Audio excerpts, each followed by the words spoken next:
又唔係太好，其實又唔係太差。咁因為桃花同埋呢個神韻都排第9，點解排第9咧？唔係你差，係冇人哋咁好咁解啫。咁屬猴咧，咁你唯一一樣嘢要驛馬年啊，有驛馬就會有人有外戚啊、公幹啊，周圍走嘅機會比較大。咁如果你屬猴係驛馬年咧，官一啊，周圍走啊，或者有個或者你老闆派啲嘅公幹咧，咁今年咧嘅發生情況亦都係比較大嘅。咁除咗吉星有驛馬咧，當然都係粒孤神喎。我研究過啦，孤神同驛馬咧就係為一對嘅。咁點解咧？如果你外戚公幹唔使問，心情有時覺得孤獨咧，我外邊又未必有朋友，咁你嘅朋友真係開心啦。如果冇朋友，咁你孤孤獨獨夜晚一想食飯，一想瞓覺，梗係有個孤神喺度啦。咁財運方面咧，你又唔係話太差，都要睇翻你平下秋冬天出世，即係今年屬於比較平穩。如果你秋冬天出世嘅咧，有心機就依然可以放膽嘗試。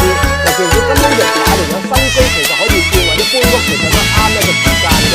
咁如果你夏天出世，當然啦，講真守就守，千祈唔好喐。萬一冇得揀要喐啊，有心理準備，轉咗升或者轉咗職位咧，都隨之係一個好事嚟嘅。尤其是如果今年升職你就出手啦，衰運升職點解咧？好運就轉好高，衰運就轉最高，好運升職就皆大歡喜啦。咁衰運升職有咩結果啊？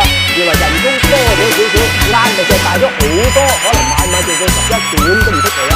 即係今年屬猴嘅你，如守不如攻，雖然喺驛馬年嘅人好想喐，咁旅行冇所謂啦，搬屋冇所謂啦，搬屋咧我成日講揾個升職好就得啦。咁但係而家風水都唔使